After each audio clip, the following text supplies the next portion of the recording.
السلام علیکم ورحمۃ اللہ وبرکاتہ۔ عمرہ کرنے کا طریقہ سب سے پہلے سنیے۔ عمرہ کرنے سے پہلے کچھ ضروری باتیں۔ دیکھیے، جب بھی آپ عمرے کے لیے جا رہے ہیں یا حج کے لیے جا رہے ہیں تو آپ کے پاس 2 بیگ ہونا چاہیے کم سے کم۔ بڑے والے بیگ میں اپنے ضرورت کے سامان رکھ لیں، جیسے ایک جوڑی الگ سے نئے ہوائی چپل، صابن، کنگھا، شیشہ، عطر و سرما، بال صاف کرنے کی اریزر مشین، چھوٹی قینچی، بلیڈ، ناخن کٹنی، ٹیوب برش، مسواک، تسبیح، لوٹا، گلاس، تولیہ، چمچ، اور جو بھی دوائیں چل رہی ہیں وہ ضروری دوائیں۔ کچھ ناشتے وغیرہ کے لیے تھوڑا سا سامان رکھ لیں، سوکھا، کالی پولیتھین رکھ لیں، اور یہ سارا سامان رکھ کر بڑے بیگ میں اچھی طرح تالا لگا دیجئے، اور پہچان کے لیے کسی خاص رنگ کے کپڑے کی پٹی وغیرہ باندھ دیجئے تاکہ ایئرپورٹ پر پہچاننے میں زیادہ دیر نہ لگے، ٹھیک ہے۔ اور چھوٹے بیگ میں کیا رکھنا ہے آپ کو؟ اس میں احرام کی 2 چادریں ہوں گی، آپ کا پاسپورٹ ہوگا، ضروری کاغذ ہوں گے، خرچے وغیرہ کے لیے پیسے وغیرہ رکھے ہوں گے، بس۔ اس میں کوئی بھی لوہے کا سامان وغیرہ نہیں ہونا چاہیے فضول، ٹھیک ہے۔ جانے سے پہلے اچھی نیتیں کر لیجئے کہ اللہ پاک کی رضا حاصل کرنے کے لیے جا رہے ہیں، ہم کسی کو دکھاوٹ کے لیے نہیں جا رہے ہیں، ٹھیک ہے۔ گھر سے نکلنے سے پہلے اپنے ناخن بھی کاٹ لیں، بغل وغیرہ کے ضروری غیر ضروری بال صاف کر لیں، ٹھیک ہے۔ سر کے بال بھی چھوٹے کر لیں تاکہ ٹوٹنے کا خطرہ نہ رہے۔ اچھی طرح مسواک کیجئے، اچھی طرح مل مل کے نہائیے، جسم اور احرام پر ہلکی خوشبو لگا لیجئے۔ مکروہ وقت نہ ہو تو گھر پر ہی 4 رکعت یا 2 رکعت نفل پڑھ لیجئے۔ اب آپ ایئرپورٹ پہنچ گئے۔ ایئرپورٹ پہنچ جائیں گے تو وہاں آپ کو احرام باندھنے کے لیے کمرہ دیا جائے گا۔ اس کمرے میں وضو کر کے اپنے پہنے ہوئے کپڑے اتار کر اپنے ساتھ والے چھوٹے بیگ میں رکھ لیجئے، اور آپ ایئرپورٹ پر ہی احرام کی چادریں باندھ لیجئے، ٹھیک ہے۔ ایک نیچے چادر باندھیں گے تہوند کی طرح، اور ایک اوپر کندھوں پر اوڑھ لیں گے۔ ابھی آپ کے کندھے بند ہی رہیں گے، دونوں کندھے مرد کے۔ اب مردوں کے بدن پر نہ بنیان ہوگا نہ انڈر ویئر ہوگا، صرف یہ احرام کی 2 چادریں ہی ہوں گی۔ اب احرام کے 2 نفل ابھی سر ڈھک کر ہی یہیں پڑھ لیجئے۔ نفل پڑھنے کے بعد ٹوپی بھی اتار لیجئے۔ اب آپ نے ٹوپی اتار لی، ٹھیک ہے، لیکن اب جو بھی نماز پڑھیں گے، ٹھیک ہے، چاہے طواف کے بعد نفل پڑھیں یا کوئی فرض نماز پڑھیں، اب بنا ٹوپی کے ہی پڑھیں گے، کیونکہ مرد کا اوپر کا حصہ کھلا رہے گا، گردن سے اوپر کا حصہ کھلا رہے گا۔ اب ہوائی جہاز میں بیٹھ کر آپ اس طرح عمرے کی نیت کر لیجئے: اے اللہ پاک، میں عمرے کا ارادہ کرتا ہوں، میرے لیے اسے آسان فرما اور اسے میری طرف سے قبول فرما۔ میں نے عمرے کی نیت کی اور اللہ پاک کے لیے اس کا احرام باندھا۔ دیکھیے پیارے بھائیوں، نیت دل کے ارادے کو کہتے ہیں۔ نیت دل میں ہونا ہی کافی ہے۔ ہاں، دل میں نیت ہوتے ہوئے زبان سے بھی کہہ لے تو بہتر ہے۔ نیت کرنے کے بعد اب آپ لبیک اس طرح پڑھیں: لبیک اللہم لبیک، لبیک لا شریک لک لبیک، ان الحمد والنعمت لک والملک لا شریک لک۔ مرد بلند آواز سے پڑھیں، عورتیں دھیمی آواز سے پڑھیں۔ لبیک پڑھنے کے بعد دعا مانگیے، یہاں دعا مانگنا سنت ہے۔ اب آپ پر احرام کی پابندیاں شروع ہو گئیں، جیسے اب مرد حضرات کوئی بھی سلا ہوا کپڑا نہیں پہن سکتے، سر پر ٹوپی نہیں اوڑھ سکتے یا رومال وغیرہ نہیں باندھ سکتے، مرد دستانے، جوتا، موزہ بھی نہیں پہن سکتے، صرف چپل ہی پہنیں گے، ہوائی چپل بدی والی، اور لیڈیز وہی کپڑے پہنے رہیں گی جو پہنے ہوئے ہیں، جمپر شلوار یا کرتا پاجامہ یا برقع وغیرہ وہی پہنے رہیں گی۔ جوتا، موزہ، دستانے سبھی لیڈیز پہن سکتی ہیں۔ عورتوں کا صرف چہرہ کھلا رہے گا، سر بھی ڈھکا رہے گا، منہ کی ٹکلی کھلی رہے گی، ٹھیک ہے۔ اور مرد اور عورت دونوں خوشبو نہیں لگا سکتے، میل نہیں چھڑا سکتے، ناخن نہیں کاٹ سکتے، جوں نہیں مار سکتے، کسی سے دنیا کے لیے جھگڑا وغیرہ نہیں کر سکتے، ٹھیک ہے۔ ہوائی جہاز میں کبھی کبھی ناشتے سے پہلے یا کھانے سے پہلے ٹیشو پیپر دیا جاتا ہے جو کہ خوشبو سے تر ہوتا ہے، آپ کو ٹیشو پیپر نہیں لینا ہے کیونکہ اس میں خوشبو لگی ہوتی ہے، ہاتھوں کو لگ جائے گی تو منع ہے. آپ نے اعتکاف کی نیت کر چکے ہیں آپ، ٹھیک ہے، آپ جو ہے عمرے کی نیت کر چکے ہیں، ٹھیک ہے، اب آپ خوشبو نہیں لگا سکتے. کچھ ہی گھنٹوں کے بعد آپ کا ہوائی جہاز آپ کو جدہ اتار دے گا. ایئرپورٹ کے باہر جب آئیں گے تو آپ کی بس تیار ہوگی، یہ آپ کو آپ کے کمرے تک پہنچا دے گی. کمرے میں پہنچ کر آپ کی کوئی نماز رہ گئی ہو تو پہلے نماز ادا کریں. اگر آپ مسافر ہیں تو قصر کریں گے اور مقیم ہیں تو پوری پڑھیں گے. اس کا مسئلہ ہم آپ کو انشاءاللہ اگلی آڈیو میں بتائیں گے، مسافر کون ہوتے ہیں. پھر آرام کر لیجئے. اٹھنے کے بعد فریش ہو کر آپ عمرہ کرنے کے لیے لبیک پڑھتے ہوئے مسجد الحرام کی طرف چلیں. مسجد میں داخل ہوتے وقت بسم اللہ الرحمن الرحیم پڑھ لیجئے. پہلے سیدھا قدم اندر رکھیں. اندر جا کر اعتکاف کی نیت کر لیجئے. نویت سنت الاعتکاف، چاہے تو اپنی زبان میں کر لیں، میں نے سنت اعتکاف کی نیت کی. یہاں پر ایک نیکی 1,00,000 کے برابر ہے، لہٰذا آپ کو یہاں پر 1,00,000 اعتکاف کا ثواب ملے گا. پھر آپ کعبہ شریف کی طرف چلیں اور جیسے ہی کعبہ شریف پر پہلی نظر پڑے 3 بار پڑھیں لا الہ الا اللہ واللہ اکبر. پڑھ کر خوب دعائیں مانگیے کہ کعبہ شریف پر پہلی نظر پڑتی ہے اس وقت مانگی ہوئی دعا ضرور قبول ہوتی ہے انشاءاللہ.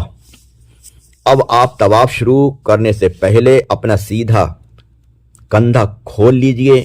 احرام کی چادر سیدھے ہاتھ کی بغل سے نکال کر الٹے کندھے پر ڈال لیجئے اور 7 دانوں والی تسبیح اپنی انگلی میں پہن لیجئے. اب آپ طواف کرنے کے لیے کعبہ شریف کے اس کونے کی سیدھ میں آئیے جس کونے میں سنگ اسود لگا ہوا ہے. اس کی پہچان اس طرح بھی ہو سکتی ہے کہ سنگ اسود کی سیدھ میں دور ہری لائٹ جل رہی ہے. یہ ہری لائٹ آپ کے ٹھیک پیٹھ پیچھے ہوگی تو آپ کا چہرہ اور سینہ سنگ اسود کی سیدھ میں ہو جائے گا. سنگ اسود کی سیدھ میں آنے سے پہلے بنا ہاتھ اٹھائے اس طرح طواف کی نیت کیجیے. اے اللہ پاک، میں تیرے گھر کا طواف کرنے کا ارادہ کرتا ہوں، تو اسے میرے لیے آسان فرما اور میری طرف سے قبول فرما. اب اس کی سیدھ میں آ کر دونوں ہاتھ مرد کانوں تک اٹھائیں اور عورتیں کندھوں تک ہاتھ اٹھا کر پڑھ لیجئے بسم اللہ والحمد للہ واللہ اکبر، اور سنگ اسود کی طرف کو ہتھیلیوں کا اشارہ کر کے اپنی ہتھیلیاں چوم لیجئے. اب آپ درود شریف پڑھتے ہوئے طواف کرنا شروع کیجئے. پہلے 3 چکروں میں رمل کرنا یعنی اکڑ کر کندھے ہلاتے ہوئے چھوٹے چھوٹے قدم تھوڑا تیزی سے چلنا سنت ہے. اگر کوئی مجبوری ہو یا بھیڑ کی وجہ سے کسی کو تکلیف ہوتی ہو تو پھر رمل نہ کریں، رمل چھوڑ سکتے ہیں. تیسرے کونے تک درود پاک پڑھتے رہیں یا تسبیح وغیرہ پڑھتے رہیں، ٹھیک ہے،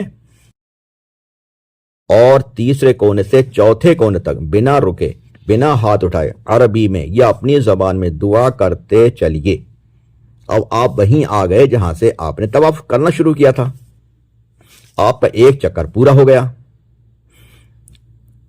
آپ کے ہاتھ میں جو 7 دانوں والی تسبیح ہے اس کا 1 دانہ نیچے کر دیجئے.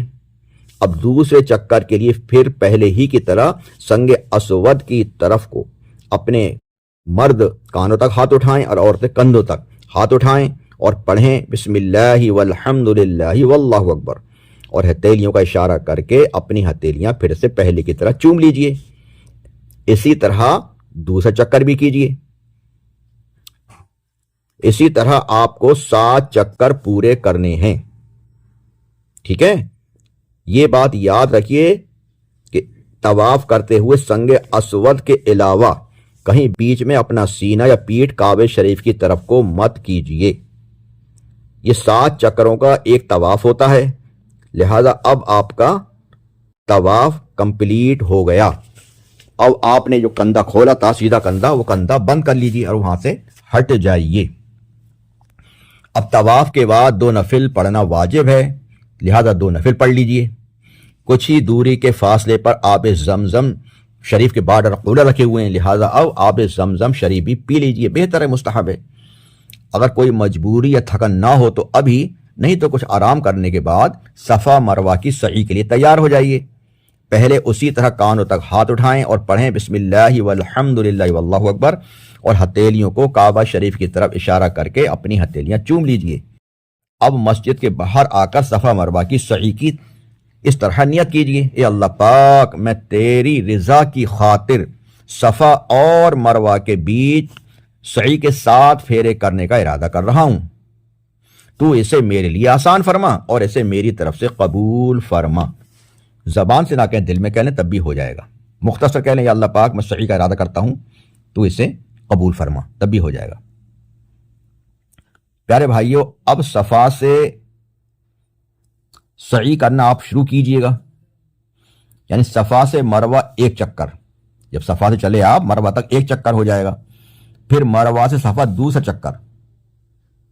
یہاں پر یاد رکھیں کہ لوٹنے کے بعد چکر نہیں ہوتا جس طرح طواف میں ہوا تھا، پورا گھما کے چکر، یہاں سے صفا سے مروہ 1، مروہ سے صفا دوسرا، ٹھیک ہے، بلکہ صفا سے مروہ پہنچنے تک 1 چکر پورا ہو جاتا ہے۔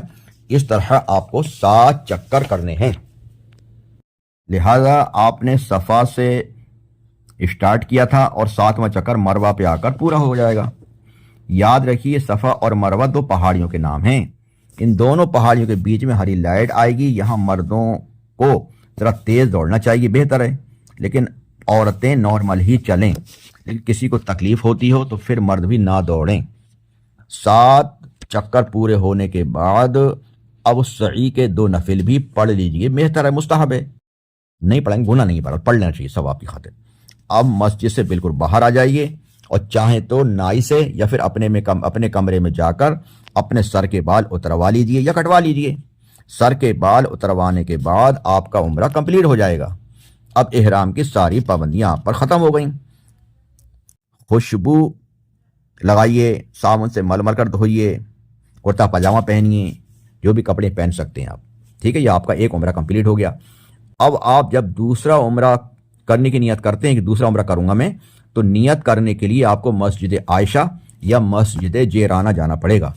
وہاں جائیں، وہاں سے احرام پہ نیت کر کے آئیں، وہیں 2 نفل پڑھ لیں احرام کے، پھر آ جائیں مسجد الحرام، جس طرح آپ نے پہلے کیا تھا، یہ 7 چکر آپ کو لگانا ہے، ٹھیک ہے، خانہ کعبہ کے، جو 1 طواف ہو جائے گا۔ 8 بار استلام کرنا، یعنی چومنا ہے، چومنا 8 بار ہوتا ہے، کیونکہ چوم کر ہی آپ طواف کرنا شروع کرتے ہیں اور چوم کر ہی ہٹتے ہیں، ٹھیک ہے، اس لیے 8 بار چومنا ہوتا ہے۔ یہ چوم لیا آپ نے 8 بار، 7 چکر لگا دیے، آپ کا طواف کمپلیٹ ہو گیا۔ پھر 2 نفل پڑھنے ہوتے ہیں، آب زمزم پی لے، مستحب ہے۔ صفا اور مروہ سے صفا، یہ 7 چکر لگانے ہوتے ہیں۔ پھر بال پھر سے منڈانا ہوتا ہے۔ جتنی بار بھی آپ عمرہ کریں گے، ہر بال، بھلے آپ کے سر پر بال نہ ہوں، لیکن گنج پہ بھی استرا یا بلیڈ پھرانا ضروری ہے، ورنہ پابندی احرام کی پابندیوں سے باہر نہیں ہوں گے، ٹھیک ہے۔ اس طرح سے آپ جتنے عمرے چاہیں کر سکتے ہیں، ہر بار آپ کو سارے ارکان ادا کرنے پڑیں گے۔ اور اگر نفلی طواف کرنا چاہتے ہیں تو نفلی طواف میں نہ تو آپ کو احرام باندھنے کی ضرورت ہے، نہ آپ کو مسجد عائشہ جانے کی ضرورت ہے، نہ کوئی پابندی ہوگی، نارمل کپڑوں میں ہی آپ نفلی طواف کر سکتے ہیں۔ نفلی طواف میں صفا مروہ کی سعی بھی نہیں ہوتی، بس 7 چکر لگانے ہوتے ہیں، وہی 8 بار استلام کرنا ہوتا ہے، 2 نفل پڑھنے ہوتے ہیں، بس یہ نفلی طواف ہو گیا۔ نفلی طواف اپنے لیے کر سکتے ہیں، اپنے گھر والوں کے لیے کر سکتے ہیں، مرحومین کے لیے کر سکتے ہیں، جو زندہ ہیں ان کے لیے بھی کر سکتے ہیں، سب کے لیے کر سکتے ہیں، بچوں کے لیے، ماں باپ کے لیے، دادا دادی، نانا نانی، تاؤ تائی کے لیے، کسی کے لیے بھی، ٹھیک ہے۔ اللہ پاک آپ سب کا حج، عمرہ اور نفلی طواف قبول فرمائے، آمین، بجاہ النبی الامین صلی اللہ تعالی علیہ وآلہ وسلم۔